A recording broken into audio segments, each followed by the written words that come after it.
বিসমিল্লাহির রহমানির রহিম। 2009 সালের 25 ফেব্রুয়ারি পিলখানায় বাংলাদেশ রাইফেলসের সদর দপ্তরে সংগঠিত হয় যে হত্যাকাণ্ড, তা বাংলাদেশের রাষ্ট্রিক ইতিহাসের ভিত কাঁপিয়ে দেয়। বার্ষিক বিডিআর সপ্তাহ চলাকালে শুরু হওয়া বিদ্রোহের নামে পরিকল্পিত হত্যাকাণ্ড দ্রুতই দেশের ইতিহাসের অন্যতম রক্তাক্ত ঘটনায় রূপ নেয়। 25-26 ফেব্রুয়ারি 2 দিনে মোট 74 জন নিহত হন, যার মধ্যে 57 জন ছিলেন বাংলাদেশ সেনাবাহিনীর সদস্য কর্মকর্তা, যারা বিডিআরে প্রেষণে কর্মরত ছিলেন। তাদের মধ্যে ছিলেন মহাপরিচালক মেজর জেনারেল শাকিল আহমেদ, পাশাপাশি ব্রিগেডিয়ার থেকে শুরু করে কর্নেল পর্যন্ত বিভিন্ন পদবীর কর্মকর্তা ছিলেন। কয়েকজন বেসামরিক ব্যক্তি, তাদের পরিবারের সদস্য ও কর্মচারীও এতে প্রাণ হারান। হত্যাকাণ্ডের নির্মমতা, মরদেহ বিকৃতকরণ এবং পরিবারগুলোর উপর মানসিক নির্যাতন আজও জাতীয় স্মৃতিতে বেদনাদায়ক ক্ষত হয়ে আছে। এই ঘটনা কেবল শৃঙ্খলা ভঙ্গ বা তাৎক্ষণিক প্রতিবাদ ছিল না। সহিংসতার ব্যাপকতা, সমন্বিত চরিত্র এবং নির্দিষ্টভাবে সিনিয়র কর্মকর্তাদের লক্ষ্যবস্তু করা শুরু থেকেই গভীর প্রশ্নের জন্ম দেয়। যোগাযোগ ব্যবস্থা বিচ্ছিন্ন করা হয়, অস্ত্রাগার দখলের চেষ্টা হয়, পরবর্তীতে করা হয় তাও, এবং দ্রুত আতঙ্ক ছড়িয়ে পড়ে রাজধানীর অন্যতম গুরুত্বপূর্ণ নিরাপত্তা স্থাপনা বিডিআর সদর দপ্তর পিলখানায়। পরবর্তীতে গণকবর ও নর্দমা থেকে মরদেহ উদ্ধার করা হয়, যা সহিংসতার পরিকল্পিত ও পৈশাচিক দিককে স্পষ্ট করে। নিহত কর্মকর্তাদের পরিবার দিন রাত অনিশ্চয়তা, ভয় ও অপমানের মধ্য দিয়ে প্রিয়জনের খবরের অপেক্ষায় ছিলেন। এই হত্যাকাণ্ড কেবল মানবিক ট্র্যাজেডি নয়, এটি বাংলাদেশের চেইন অফ কমান্ড, সামরিক চেইন অফ কমান্ডের উপরে সরাসরি আঘাত। একযোগে এত সংখ্যক সিনিয়র ও মধ্যম পর্যায়ের কর্মকর্তা হারানো নজিরবিহীন। বিশ্বের কোনো যুদ্ধেও এতগুলো কর্মকর্তা একসাথে নিহত হয়নি। এর ফলে বাহিনীর মনোবল, অপারেশনাল সক্ষমতা এবং সেনাবাহিনী ও আধা সামরিক বাহিনীর পারস্পরিক যে আস্থা, তার উপর একটা দীর্ঘস্থায়ী প্রভাব পড়ে। একটি পেশাদার বাহিনীর জন্য এটি ছিল গভীর ধাক্কা। একই সঙ্গে এটি গোয়েন্দা সমন্বয়, আভ্যন্তরীণ নিরাপত্তা ও সংকট ব্যবস্থাপনার দুর্বলতাও উন্মোচিত করে। এই ঘটনার পর তড়িঘড়ি করে ধামাচাপা দেওয়ার উদ্দেশ্যে সরকার একাধিক তদন্ত বিচারিক প্রক্রিয়া শুরু করে। হত্যা মামলা ও বিদ্রোহ মামলা, এই দুই ধারায় বিচার হয়। প্রায় 850 জনের বিরুদ্ধে হত্যা মামলা এবং 6000-এর বেশি বিডিআর সদস্যের বিরুদ্ধে বিদ্রোহ মামলা দায়ের করা হয়। 2013 সালে একটি আদালত 152 জনকে মৃত্যুদণ্ড, 161 জনকে যাবজ্জীবন এবং 256 জনকে বিভিন্ন মেয়াদের কারাদণ্ড দেয়। 2017 সালে হাইকোর্ট 139 জনের মৃত্যুদণ্ড বহাল রাখে এবং কিছু ক্ষেত্রে সাজা পরিবর্তন বা খালাস দেয়। এটি ছিল দেশের ইতিহাসে বৃহত্তম গণবিচারগুলোর একটি, যা বিপুলভাবে প্রশ্নবিদ্ধ হয়েছে দেশে এবং বাইরে। তবে বিচার প্রক্রিয়া নিয়েও বিতর্ক ছিল অনেক।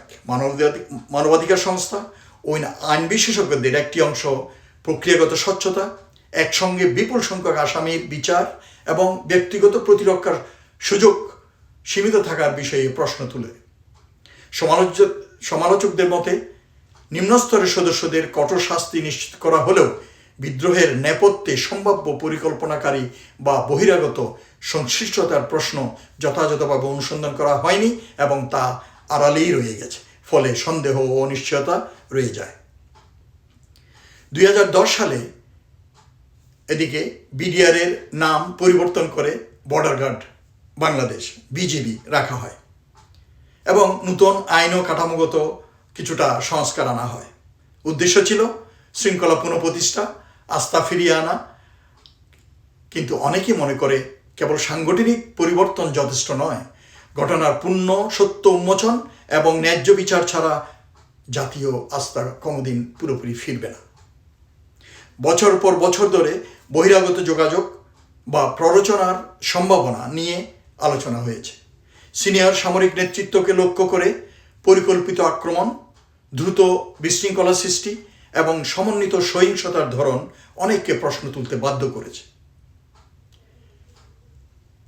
এটি কি শুধু আভ্যন্তরীণ ক্ষোভের ফল, নাকি বৃহত্তর কোনো কৌশলগত উদ্দেশ্য ছিল এর পিছনে? যদি এসব অভিযোগ সংবেদনশীল ও বিতর্কিত, পূর্ণাঙ্গ তথ্য প্রকাশের অভাব সন্দেহ দূর হয়নি। কারণ মানুষকে জানতে না দিলে সন্দেহ দিন দিন বাড়তেই থাকবে। অন্তর্বর্তীকালীন সরকার কর্তৃক যে কমিশন করা হয় তাতে অবসরপ্রাপ্ত মেজর জেনারেল ফজলুর রহমানের নেতৃত্বে গঠিত স্বাধীন তদন্ত কমিশন 2025 সালের নভেম্বর মাসে তাদের প্রতিবেদন জমা দিয়েছে। পূর্ণাঙ্গ প্রতিবেদন এখনো প্রকাশ করা হয় নাই, তবে কিছুটা জানা গিয়েছে। কমিশন সংগঠিত ও সমন্বিত চরিত্র গভীরভাবে বিশ্লেষণ করেছে, বহিরাগত যোগাযোগ বা অর্থায়নের সম্ভাবনা পুরোপুরি উড়িয়ে দেয়নি। যদি এমন প্রমাণ প্রতিষ্ঠিত হয় তবে এটি কেবল আভ্যন্তরীণ নিরাপত্তা ব্যর্থতা নয়, বরং জাতীয় সার্বভৌমত্বের প্রশ্ন এবং আমাদের জাতীয় সার্বভৌমত্বের প্রতি হুমকি। এখন মূল বিষয় হলো স্বচ্ছতা। 15 বছর পরেও নিহতদের পরিবার ও স্বাস্থ্যবাণীর মধ্যে ন্যায় বিচারের প্রত্যাশা অম্লান। সত্য প্রকাশ ছাড়া পূর্ণ ন্যায় বিচার সম্ভব নয়। আংশিক তথ্য বা বিলম্ব জন আস্থা ক্ষুণ্ণ করতে পারে। একটি নতুন সরকার আমাদের দেশে এসছে। এই সরকারের সামনে একটি বড় পরীক্ষা। তদন্ত কমিশনের প্রতিবেদন সম্পূর্ণভাবে প্রকাশ করা, সুপারিশ বাস্তবায়ন করা, যেখানে প্রমাণ আছে সেখানে আইনের শাসনের ভিত্তিতে ব্যবস্থা নেওয়া। প্রতিবেদন প্রকাশ রাষ্ট্রের দুর্বলতা নয়, বরং আত্মবিশ্বাসের পরিচয়। একটি সার্বভৌম রাষ্ট্র তার শক্তি প্রমাণ করে সত্যের মুখোমুখি হওয়ার সাহসে। নিহতদের পরিবার সত্যের স্বীকৃতি চায়, সশস্ত্র বাহিনী চায় মর্যাদা ও আস্থার পুনঃপ্রতিষ্ঠা। পিলখানা হত্যাকাণ্ড ছিল রাষ্ট্রের নিরাপত্তা কাঠামোর উপর আঘাত। বিলম্বিত ন্যায় বিচার মানে ন্যায় বিচার অস্বীকার। এখন সময় পূর্ণ সত্য প্রকাশ, নিরপেক্ষ বিচার এবং জবাবদিহির মাধ্যমে জাতিকে এই বেদনাদায়ক অধ্যায় থেকে মর্যাদার সঙ্গে এগিয়ে নেয়ার। বাংলাদেশের জনগণ ও ইতিহাস উভয়ই এর দাবিদার। আমাদের নতুন সরকারের কাছে জনগণ এই অনেক দিনের পুরনো এই মর্মান্তিক ঘটনার একটি ন্যায্য বিচার প্রত্যাশা করছে।